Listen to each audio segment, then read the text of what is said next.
What's up, guitar playing people? I always feel like I gotta put a little something on the front end. Like, I can play guitar, I promise. But we got another great practice session for you all. 20 minutes this week, so I usually bounce back and forth.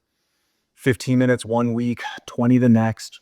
So as always, they're timed exercises though, so you can absolutely adjust if you're a little short on time, 2.5, 3 minutes, and you'll bring things down to 10, 12 minutes. All right. As per usual, all of the exercises are linked in a PDF. So click on that, download that link, download that PDF, and you'll have all these exercises in front of you. So you'll hear them out now, and then you can go through the rest of your week playing through this without having to come to this video and scroll through. What was that exercise again? You'll have them in front of you. And last order of business, I change things out every week. So different flavors and textures, different skills. And so throughout, the weeks, if you follow along, you will become a more well-rounded guitar player, especially if you are good about using these on the front end of each one of your sessions throughout the week. All right. So before you get into all the songs and solos you want to learn, hit this and you'll be that much more prepared for all those songs and solos. You don't have to be playing through solos, in a really rigid kind of broken manner, because you will have loosened up all the skills. There's the spiel. Like and subscribe if you find it helpful so you can support me and be in the know for the following weeks. All right. This week we got something good for mapping out the neck. We've got some, high to low arpeggios that are going to help with, picking, or a fretting hand. Of course, everything else of picking hand accuracy to a certain extent, and feel and touch. Then we've got this kind of speed blues lick. Then we've got some interesting single note funk strumming. So lots of good stuff. Make sure you stick through the whole thing to hear those out. All right. But the first exercise, we're going to play G major and A minor triads. And after each one, we're going to just go up and play a piece of the G major scale. We're going to end right there. A minor. D on the 9th fret. Right, gives us another G inversion. Up to 10 on the D string, which gives us another A minor inversion. Up to another G inversion, and then we go back down.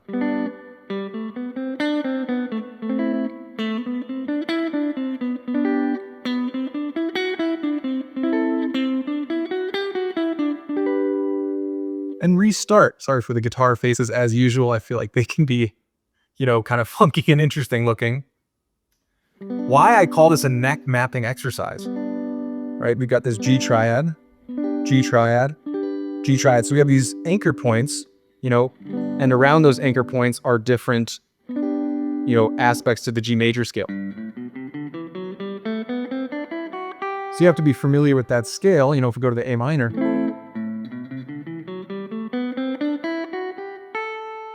right? You can actually move up the neck using each one of those positions as an anchor point. Obviously, we have these smaller G major scales that we're using, but in the larger framework,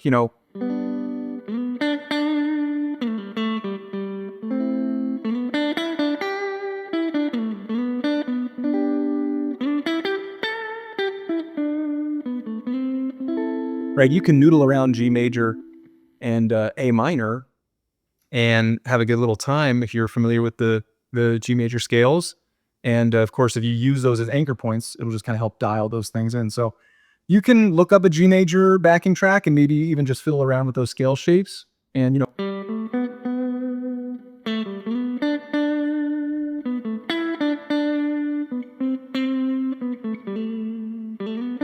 and play around with just those shapes that are inside of the scale. And of course, you can create your own backing track, and just, G, and then just A minor, back to G. If you want to, you've got a loop pedal or something. So anyways, there is exercise 1, right? Just one more time for all of you who are like, I didn't hear that enough.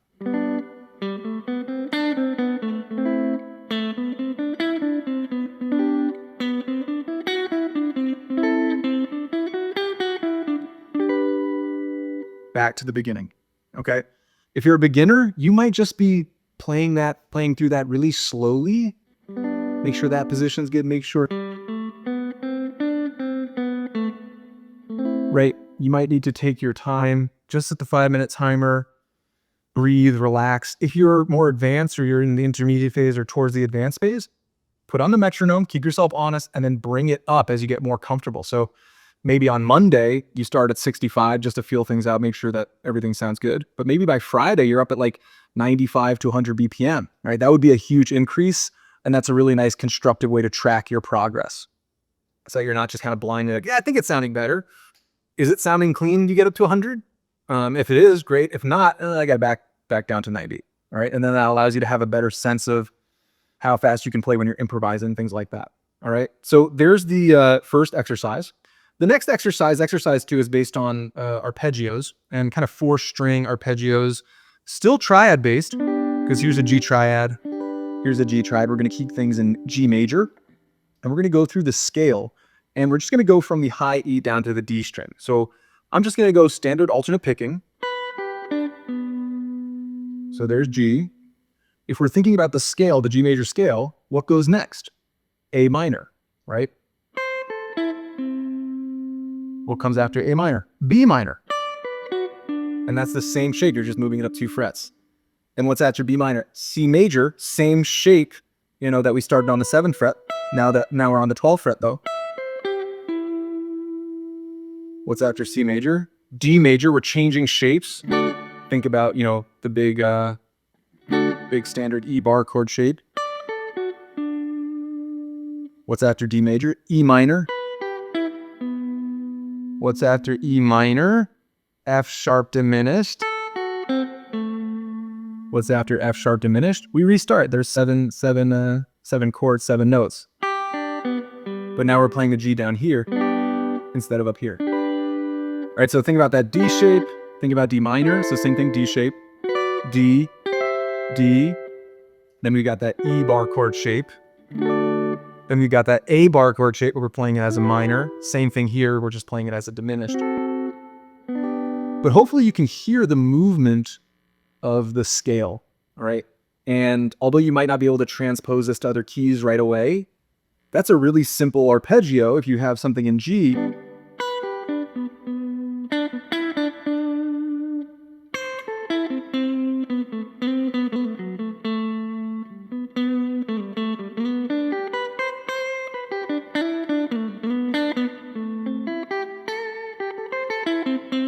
Anyways, I'm just noodling around. Might not sound the best, but you see what I mean? You can kind of play around with some of those arpeggios in different keys because the shapes stay the same. You just move them around the neck. All right, so let's play through this though, as we would in the exercise. We start with G.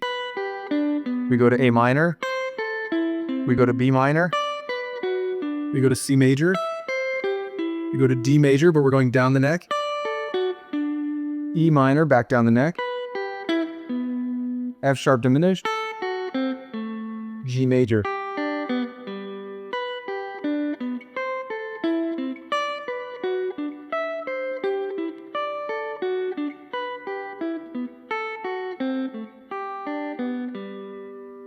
Restart. Now again, if you're playing through this, don't go right for the speed. You absolutely can, but even right there, you can hear, oh, it got a little choppy for a second. That E minor, that wasn't perfect. The F sharp diminished, that wasn't perfect. Not that anything ever is truly perfect, but can I clean that up inside of my own 5 minutes? So starting with the metronome, that feels really, really comfortable, especially inside of first day, right? You got a whole week of practicing. I'm assuming people who are here really love playing the guitar. So take your time on day 1. Same thing as the last one. Start at 60 BPM. Really relax.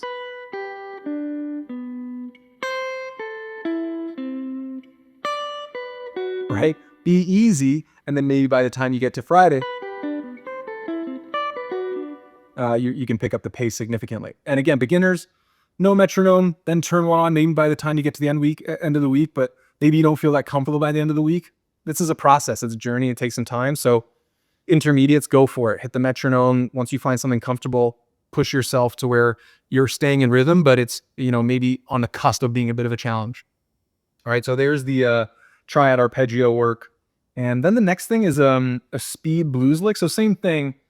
Any one of these can be played, more quickly if you're feeling more advanced. But I would save it in the bank here, save it in the tank And I'm just moving around. This is where I keep all of my tabs in a very messy way. But we're playing the speed blues lick next, and that's going to be exercise 3. I'm going to go through it slowly, but this is where you could pick up some speed. So again, let's go through this slowly, and then we'll pick it up and kind of break it down.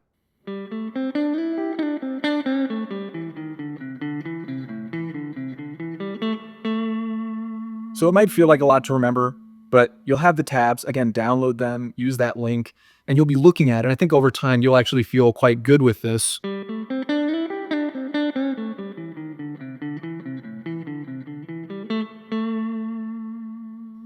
All right, and once you start feeling comfortable with that, you can pick up the pace. Remember, when you're gonna build speed, you can't be too grippy with your fretting hand, and you can't, over pick and be too tense with your picking hand. I might have said that backwards. You can't be too tense with your fretting hand, and you can't be too tense with your picking hand. All right, so light if you want to pick up the pace.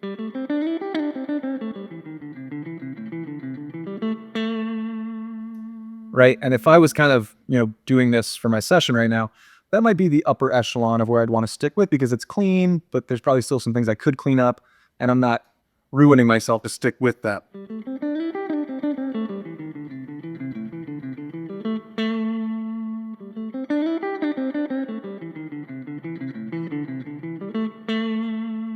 But go at your own pace, right? You can go no metronome to start. I just said that on the last few, but just feel it out.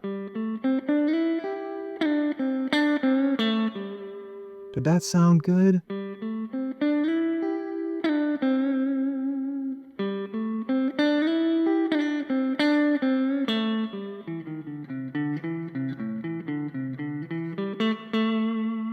Right? Take your time. Once you feel good with it, bring in the metronome. Or if you already feel good with it, again, if you're intermediate or sneaking towards advanced, this might feel really comfortable. It's just about dialing in the right speed, making sure your alternate picking is there so that it actually can be a speed blues lick versus a choppy.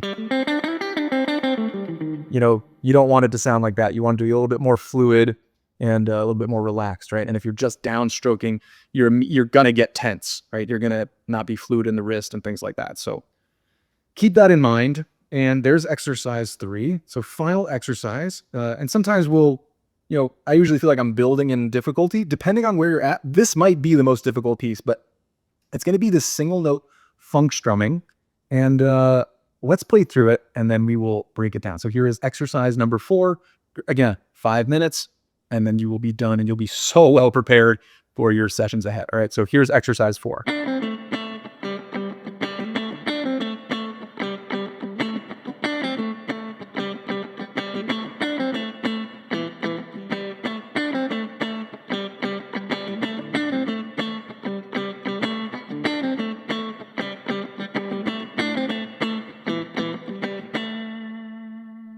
So you're taking these big hits. You may have heard those kind of brief, we can call them miss hits, but another string rings out briefly.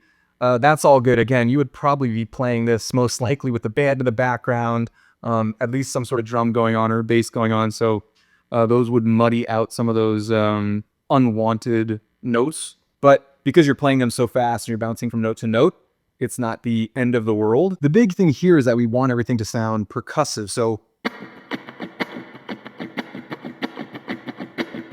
notice, loose. You should be able to like scat over this or something, you know what I mean? Or, freestyle or something over.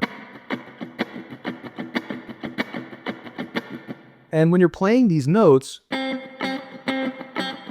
notice I've got kind of my thumb curled over and my index finger is kind of creating this soft bar, just as my ring finger will. Like I'm trying to almost lay it across the neck, just like I am with my ring finger. I'm not trying to come right here, because then you're going to hear all those notes. You want them to be muted.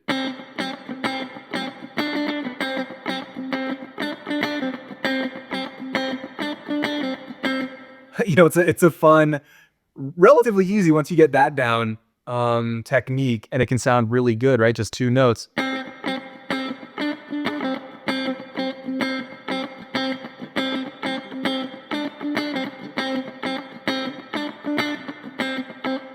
So, that's going to take your own time to angle that out. But maybe that's where you start, right? For 5 minutes. you know, that thumb, is it going to curl all the way down or not? That means then you got to be a little bit more careful of how you strum and be aware of your picking hand, right? But again,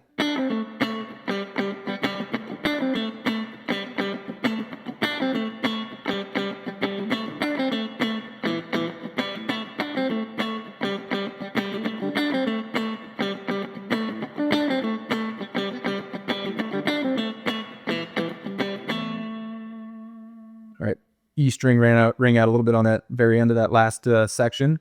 And again, mute it, you get used to it. But this is where putting on a metronome and having 5 minutes to work it out, those errors will dissipate, right? The more you get into it. So metronome, this might even be a good one. You know, I'm like lazy, so I'm a metronome for everything. But you can find apps that have like a drum track. And that might be easier for you to keep the rhythm. And it might be easier for you to feel out, oh, I can make some, you know, I'll call them errors, but you know, where a ring, you know, a note kind of rings out for half a second.